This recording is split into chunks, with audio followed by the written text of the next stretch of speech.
Hello, seedlings. Are you sick of these outfits yet? Yeah.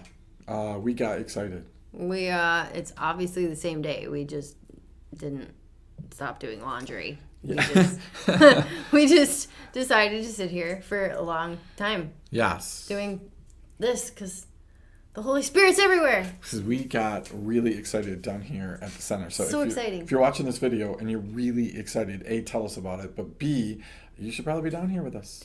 Yeah. Right? We're having a Holy Spirit party. That's exactly right. And these are on Thursdays, so I know that we're here on Thursdays. That's true. So you can come down and watch a whole come on bunch of Thursday. videos. You're missing out on the Holy Spirit. Yeah. So what are we talking about, Andy? Hey, so let's keep in Matthew chapter 17. All right. All right. And I want to go a little tiny bit further ahead. So read for me verses 14 through 21. Oh, all right.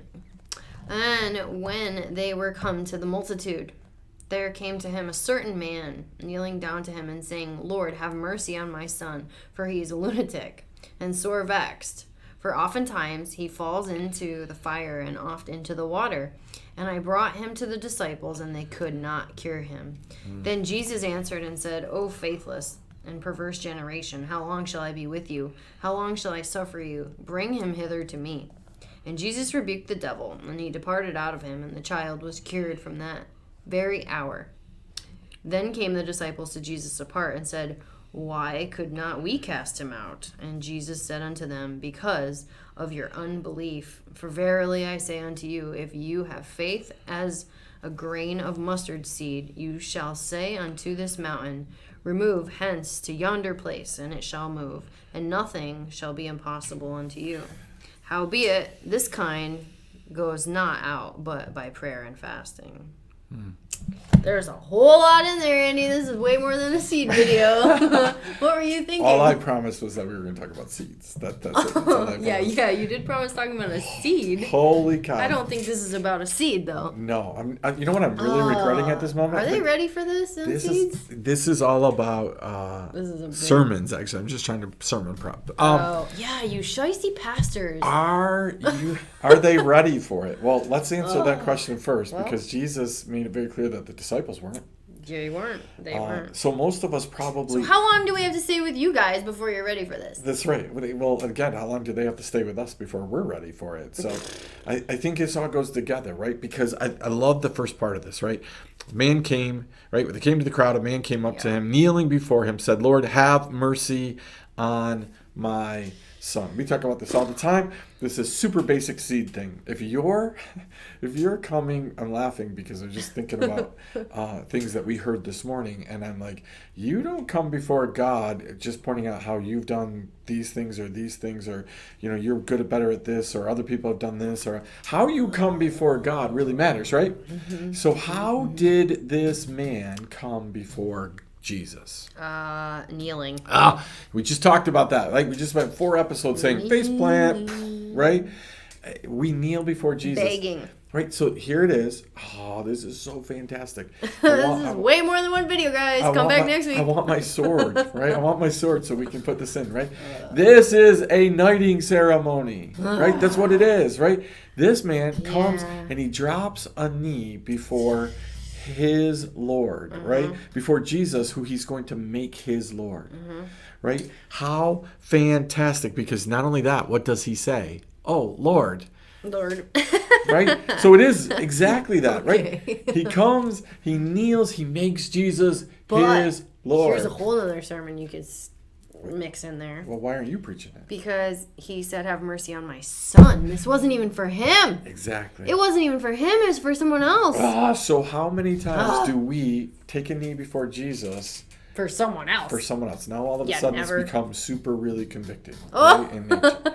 Whoops. Right? We're really good about that was fast. Talking about people. We're not about for people. So we sat this week and we challenged some people to find some people that pray for you, not about you, right? Who are you teaming up with, right? Like, that's important, right? And so again, here's a man who's going on behalf of his son. He's willing to take a knee, make Jesus the Lord of his life, not for himself. He didn't say, hey, I need all this stuff. He said, for my son, right? Yeah. For my son. Well, plus, I mean, there's so many things there. Like, he also threw the disciples under the bus.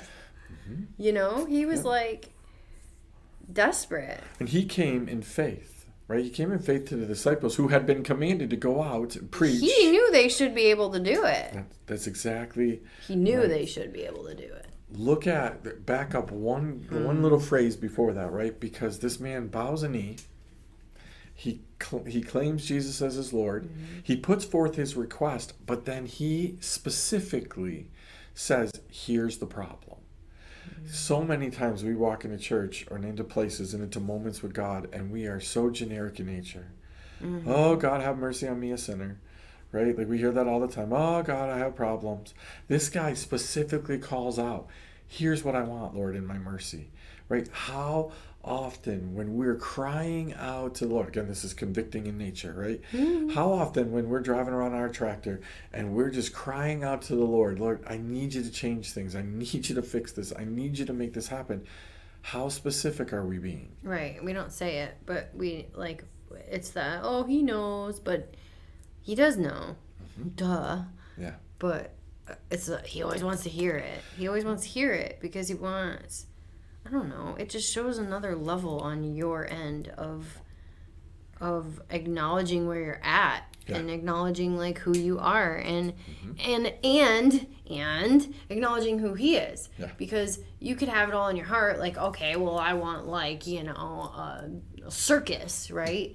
But I'm not going to say, Andy, will you give me a circus? Because I don't believe you could give me a circus. Mm-hmm. But it's in my heart. Yeah. Right? So, like, if I'm going to say it out loud, then that's, like, another level of, like, well, I'm expecting you to do it.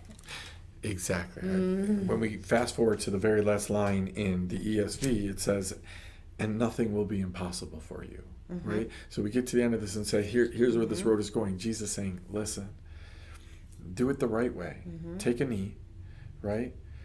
Claim me as your Lord. Mm-hmm. Specifically tell me what you want. Right? So David in all the Psalms, was he generic? Nope, he's pretty specific. Oh my gosh. All the Psalms. How many are there? Very specific, right? Yes. So he specifically cries out to the Lord. And here's what Jesus promises. Mm-hmm. Do this and nothing will be impossible for you. So we've talked a lot about God doing the impossible. Right? Mm-hmm. We're looking for God to do the impossible in our own lives, in the lives of people that we love, and the people down here, right? But it starts, God lays out, here's how that happens, right? Doesn't happen with you seeing a transfiguration and not buying it, right? Seeing the light and not, it doesn't happen, and all these, when it happens is when you bow down and make Jesus Lord, right? And that's the struggle that Peter, James, John, and others are constantly having. Have you really made me your Lord? Do you really believe in this, right? Mm-hmm. Hey, we probably should wrap it up and come back. Come back again. Right, because we do want to get to what you said about the rest of this section right here, right? So, yeah, wrap it up for us. Man, are we teaching? I don't know. We might change our clothes sometime. I don't know how to wrap it up. Just talk to our people. I don't remember what we talked about. I really don't. That's fantastic. Well, guys, there you've got another moment there of some just real Holy Spirit stuff. So, come back next week to figure out what we're talking about, because I don't remember what we're talking about. We love you, seedlings, and we're hoping we're not losing you with all this weird stuff. We'll see you next week.